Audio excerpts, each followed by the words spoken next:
As we walk back out into the city, Lily takes hold of my arm once again. So, did you get any good ideas for a present? To be honest, no, I've never been very good at picking them. As absurd as that sounds, perhaps we should just look around? Hearing Lily utter those words throws me for a moment. Right, how do we do that? That's just the reaction I was expecting. It's simple, you can go window shopping and just tell me what is around. If something interesting comes up, then we might get an idea. Right.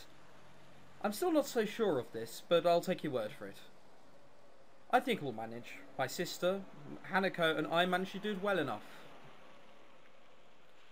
With Lily's simplistic but rather optimistic statement, we set off into the shopping district and I start describing everything I see to Lily. It's hard to think of Hanako going window shopping.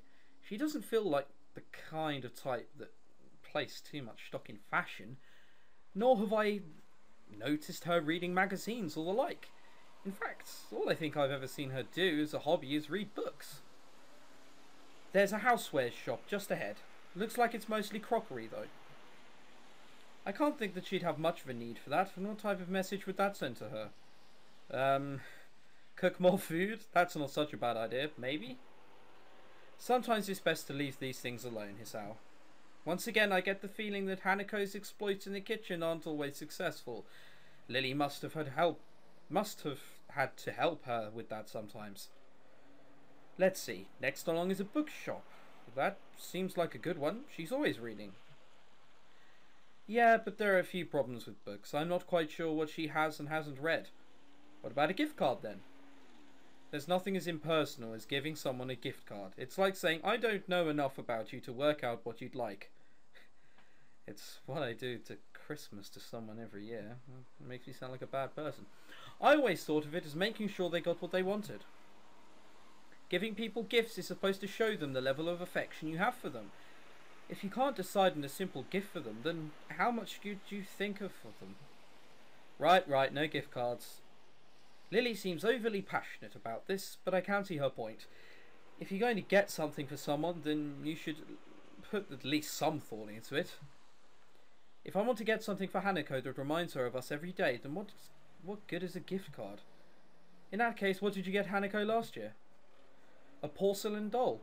I thought that she had someone to talk to. It might help her ease her pain.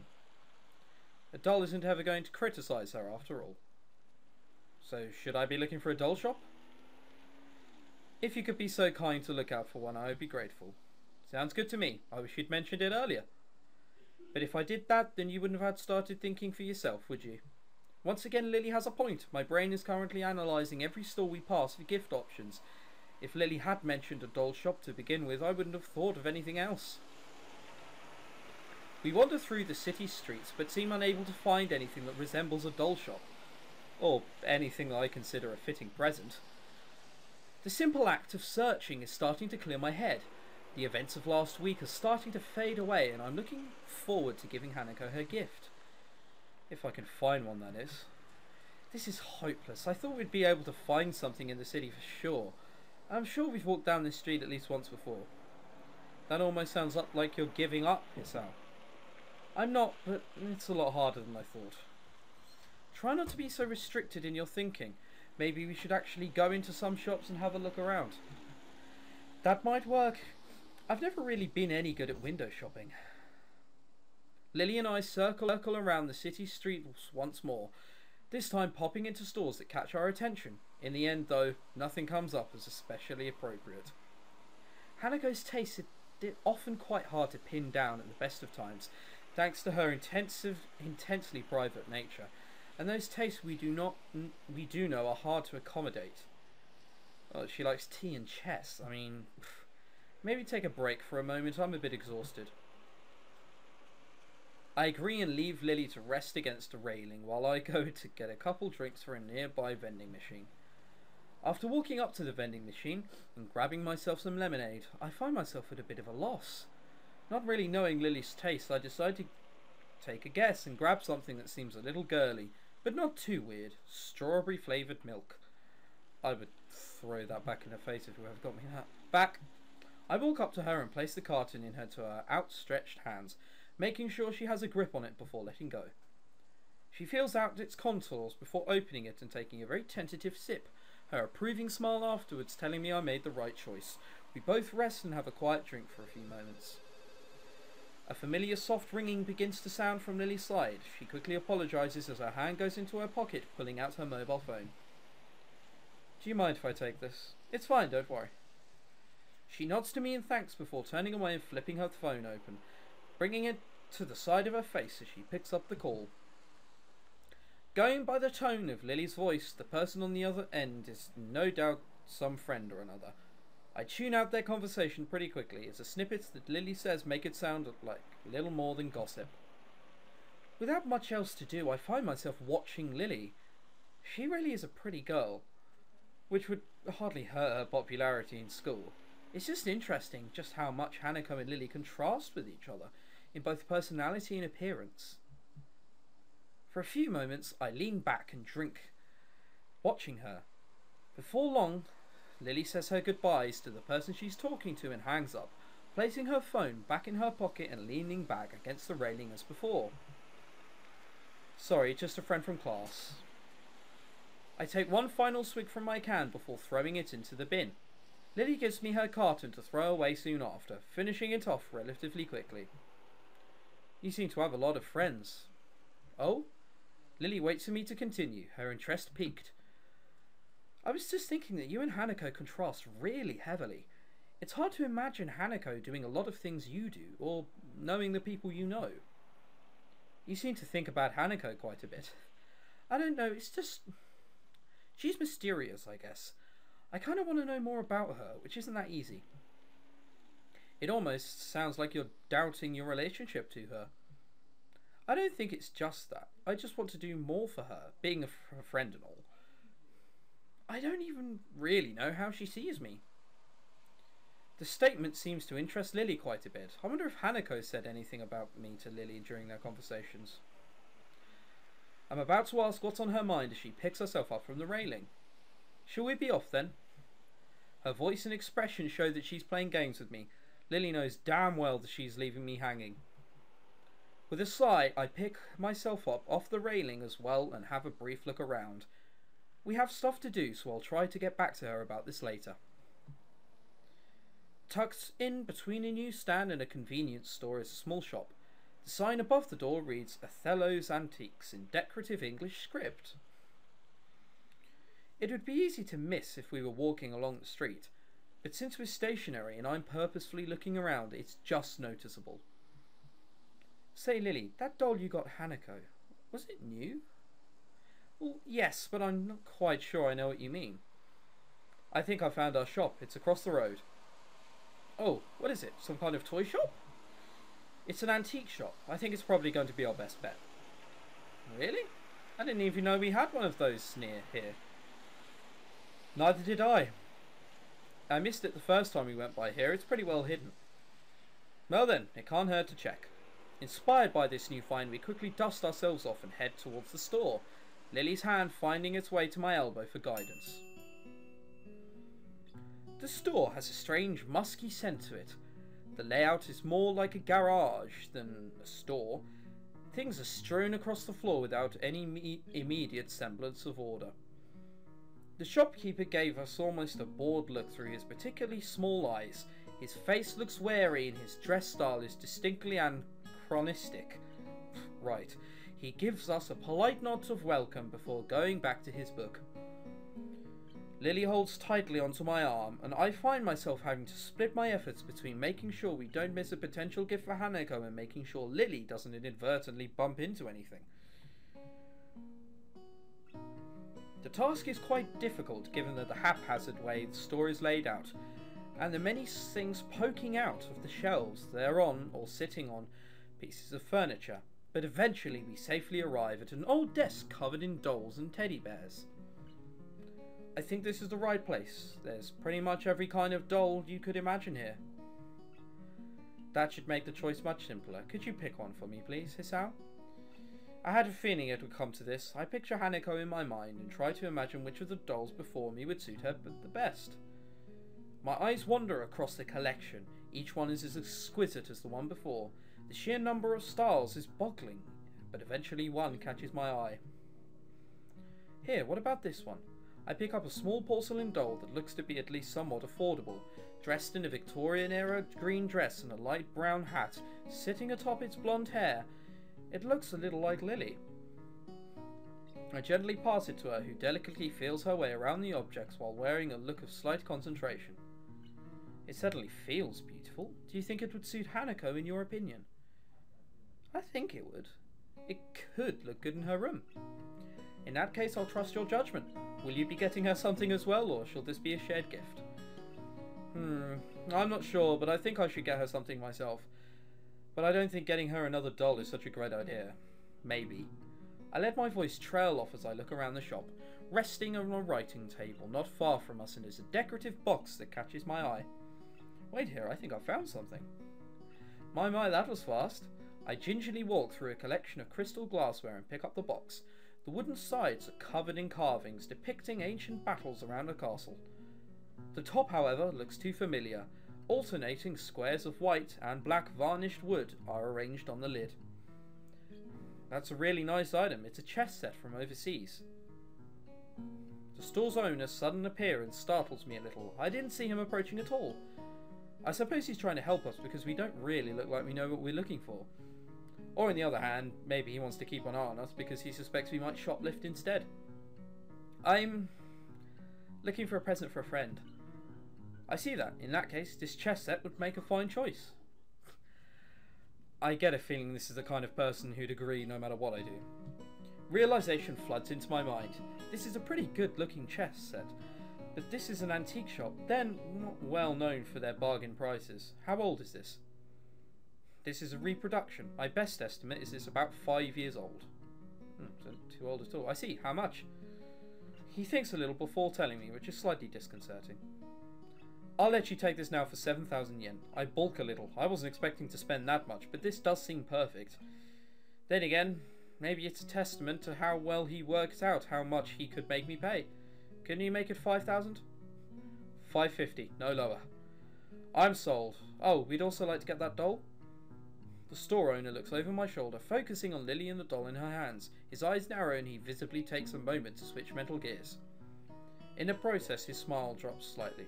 Ah. I guess that means that not everything in this store is a reproduction. Are you quite sure you want that doll, miss? I trust my friend's judgment. Oh, I see. No offence. None taken. If you could please wrap it for me, it would be appreciated. It's going to be like 50,000 yen, isn't it? Yes, of course, but it is 20,000 yen. Lily reaches into her purse and presents 4 crisp-looking 5,000 yen notes. Damn. Here you are, 20,000 yen. The storekeep dutifully takes them and the doll proceeds to the counter. I take Lily's arm to guide her there. Are you sure about this? It's okay, I have the funds I need. As I said, I trust your judgment. I feel a little guilty on 2 fronts. Firstly, because Lily has just spent a lot of money on my recommendation. And secondly, because I have a feeling the value of my gift isn't high enough. Unfortunately, I don't know how much 7,000 yen is. If anyone could tell me in dollars, euros, pounds, whatever your local currency is, and then I could kind of figure it out from there, that would be brilliant. Because at the moment, they're just speaking bollocks, and I don't know.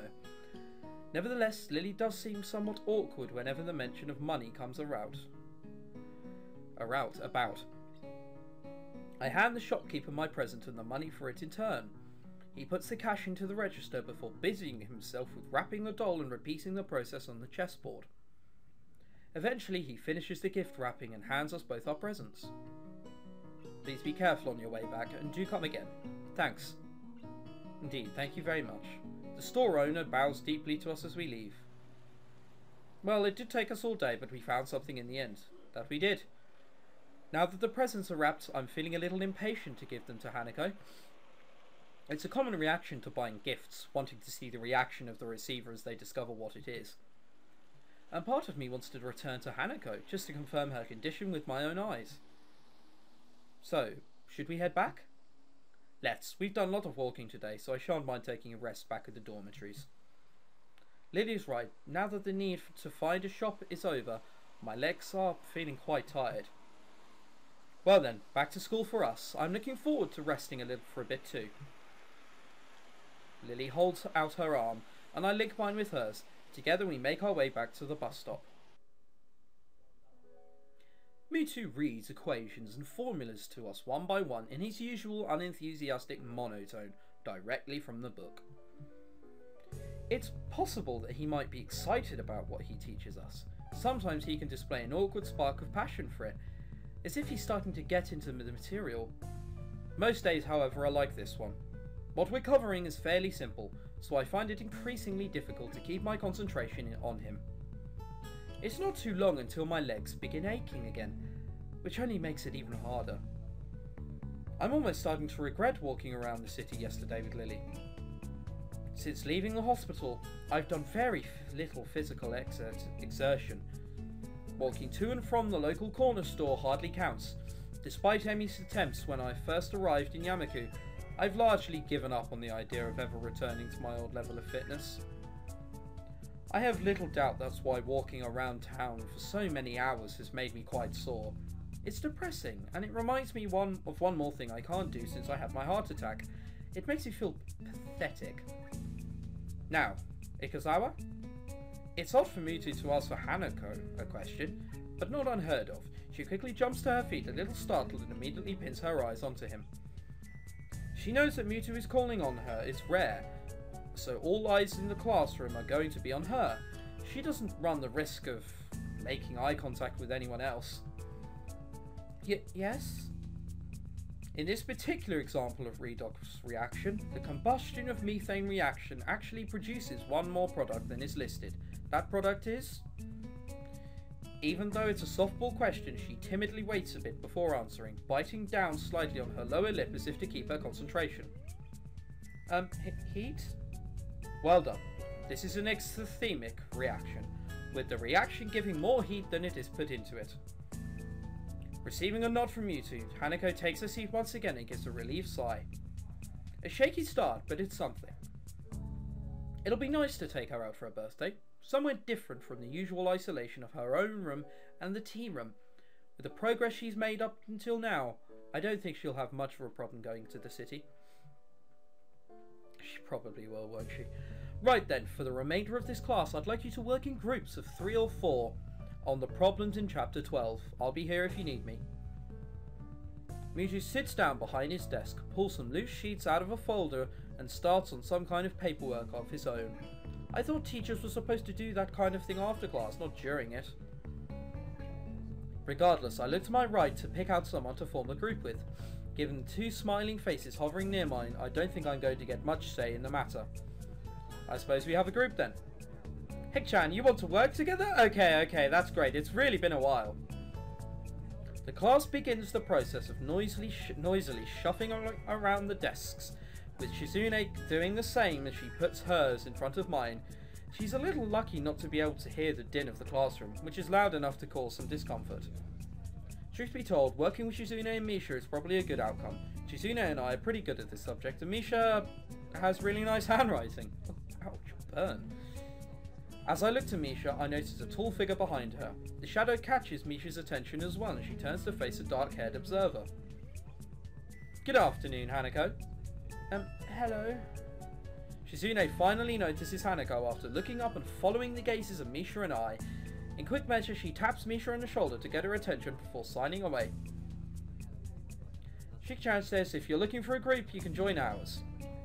Hanako looks down and blushes a little at the offer. Out of all the people in the class, Hanako is most familiar with the 3 of us, so it's reasonable that she'd come to us first. Then again, her actually coming to a group with the intention of joining them is something she apparently very rarely did before. She leaves briefly to drag her desk over, and Shizune and Misha wheel back to me as soon as her back is turned. I guess we get to play again, Hick-chan. You hardly ever play with us anymore. I wonder why. You two always seem to have some ulterior motive. That hurt, Hick-chan. I'd almost think you were insulting me. But it's Hick-chan, so I know that you're joking. Such a great sense of humour about it. It'd be awful if someone were to take advantage of your good nature, like making you help them for their work. Ha ha ha ha! Shizune seems excited for a second, a little surprised that I'm willing to challenge her. But when she sees Hanako coming back, she backs off with a smile. I guess the mind games are over early today. Hanako gently sits down her desk in front of Misha's. Her eyes are locked downwards, and I'm left wondering why until I look around the class. Most are busy setting up their own groups, but a few are casting curious glances at her. At this range, it's hard to tell whether that is where their interest is her ends, or if they are talking about her as well. It's strange, no one bats an eyelid when Hanako runs out of the class to avoid group work, but now that she's making an effort, they're staring at her as if she's done something wrong. We all move to sort ourselves out, spreading our textbooks and worksheets around the larger surface created by the 4 joined desks. It isn't long before the class as a whole gets down to work. Hi Hanako, it's nice to finally work with you. Yeah. Are you the reason Hik-chan has been avoiding us lately? Hik-chan says it's a little rude, but if Hik-chan wants to spend more time with a cute girl, it's understandable. I don't think it's like that. Hanako starts to fidget, unused to this kind of attention. I think the ordinary person would drop the conversation by now, but Misha is like the antithesis of Hanako. Part of that includes being blind to ordinary social cues, while Hanako is overly sensitive to them. Because of that, Misha barrels ahead with the questions, too quickly for me to get a chance to interject and guide the discussion somewhere more comfortable. Really? So he wasn't hanging out with you yesterday? No. I can feel my cover being blown already. Lily didn't want Hanako to know that we were out buying presents for her, let alone planning her birthday party. It wouldn't be good for her to find out. Yeah, I was doing something else. You know how it is. Really? I wonder what was so important for Hik-chan to blow us off like that. If it wasn't to spend time with Hanako, then what could it be? It's really interesting. Now this is starting to feel like an interrogation. I'm surprised at how Misha is able to exert such a feeling of pressure without actually intending to. Were you with Lily? Out of nowhere, Hanako managed to stumble on the answer. She may be dreadfully quiet and shy, but she's very intuitive. What makes you say that? Yesterday Lily said something similar. Suspicious! Hik-chan! I demand that you explain yourself. Hey, shouldn't we be doing the assignment? But it's so mysterious! Even Hanako wants to know. I turn to Hanako. It's true, from the expression on her face, it's obvious that she wants to know as well. And I think we move past the point where I could weasel out of having to provide an explanation. I apologise to Lily in my mind. She really did want to keep it a secret, but now it doesn't seem possible anymore. I feel a rush of conflicting emotions, so jumbled that I can't really identify them, but they crash around my head as I try to calm down and speak. Alright, I'll tell you. I went into town with Lily, but it isn't what you think. Lily and I were for Hanako's birthday. The cat is out of the bag, but it looks like Hanako is taking a little better than I thought she would. A brief silence passes around our little group as Shizune and Misha look at each other sheepishly. I can tell they didn't expect their game to turn out like this. Misha looks up to Hanako in order to apologise and then pauses. Hanako is staring at the middle of her desk and barely moving, a maudlin expression on her face. I guess I was wrong about her taking it well. Hanako, I'm sorry. There's a few seconds pause, but Hanako lifts and shakes her head. It's okay. Her expression looks odd, like she's very tired. That doesn't seem natural, but nothing alarming. Nothing really wants to continue with the current conversation, so we open our textbooks and begin our group work.